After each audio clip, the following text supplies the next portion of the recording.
Let's take a good deep breath with that. As we put on some music and bring this all to a Merabh. Let's take a good deep breath.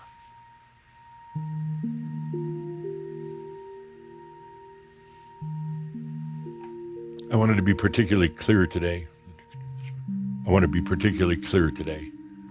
Not holding back. As enticing as where we go next, as enticing as it is, there's going to be some hardships, but not like the hardships you've had in the past. Hardships because it's going to be difficult to try to apply old logic and old emotions to where we go. You've got to make room for the new that's coming in. You got to. Let's take a deep breath together. As a group, as a wonderful group.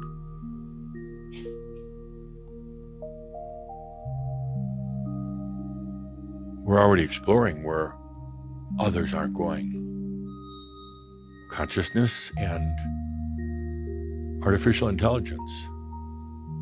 Oh, some are kind of talking about it, doing a little research, but not like what we're doing.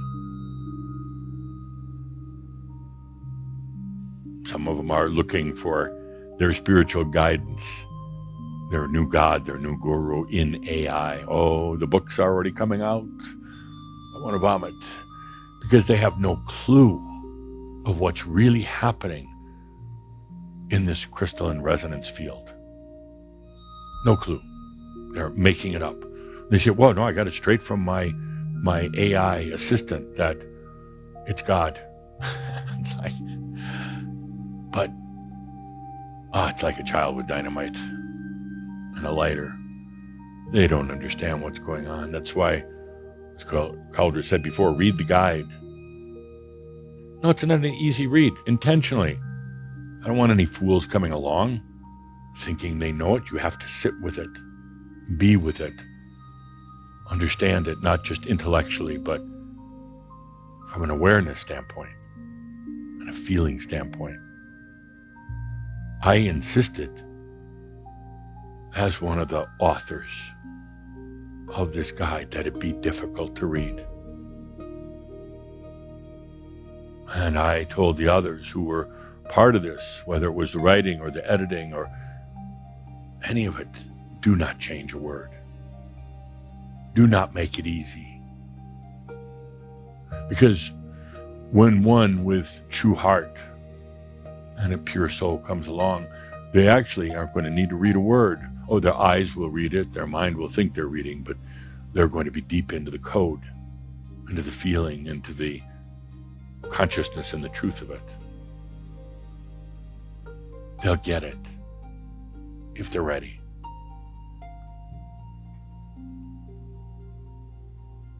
You don't have to do this. You can take what you call the easy life. Read some spiritual books once in a while. Go to a group meditation once in a while.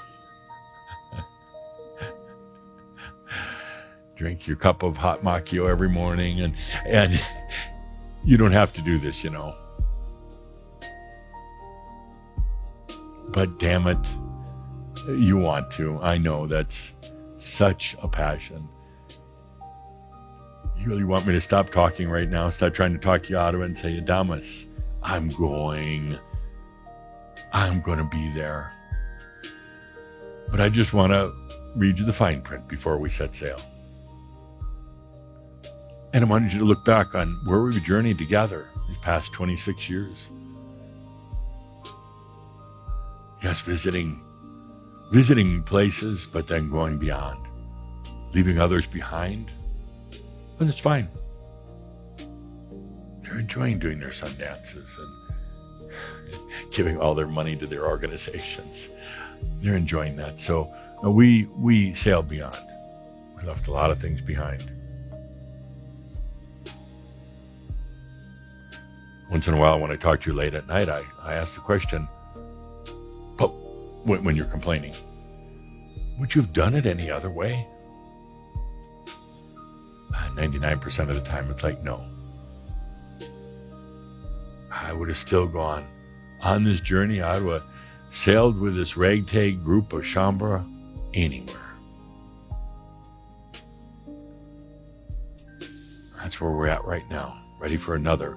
But this, unlike any of the cruises, any of the journeys, the trips we've taken, whether it was in the times of Yeshua or the mystery schools or the past 26 years, this one is different. We've got the backing of Heaven's Cross, the energies, the light that's come in. We've got an amazing crew. It's called the Crimson Circle staff that are there to serve you. And at the helm, not me. It never was. Oh, I wouldn't touch that damn wheel for all the tea in China. No. At the helm has always been the master. You wanted it to be me, perhaps, or Cthulhu. But no. At the helm over here, always the master. Would you please now stop being so human and step into the position of being the master?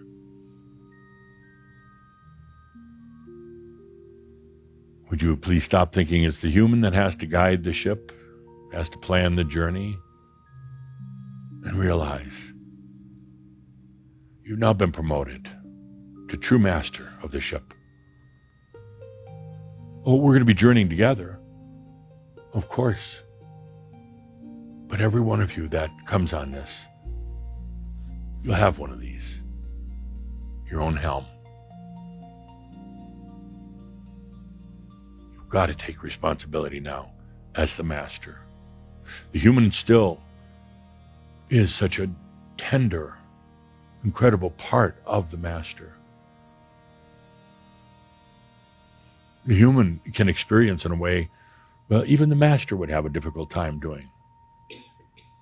The human is still precious. But it was never the human's role to manage this whole thing. It was only to experience.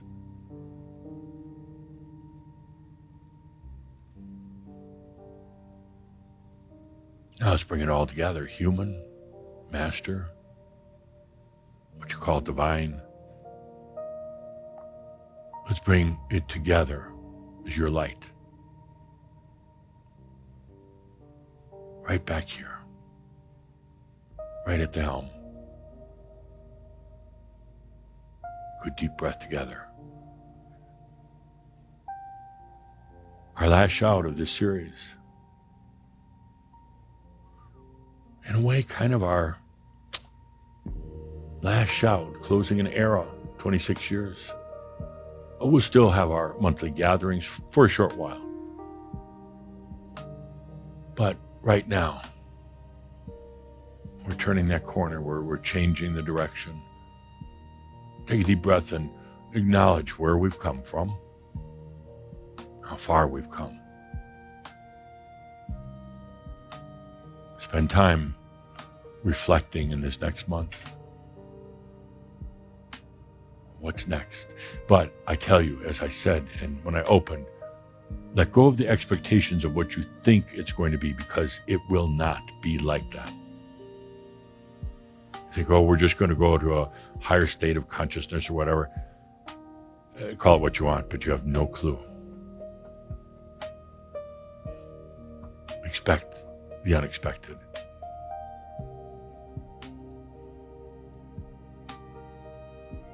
Let's take a deep breath together.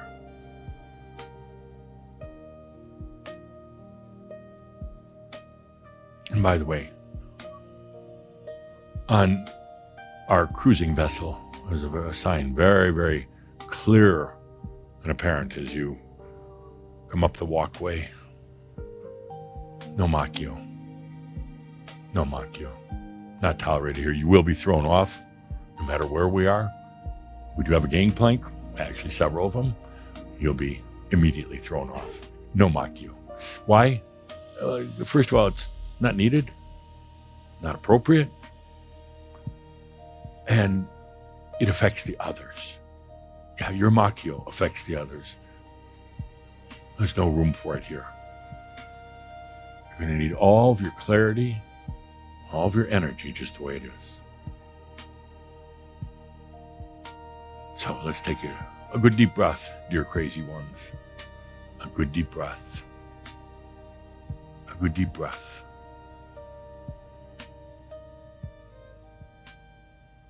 This is us. This is us going forward.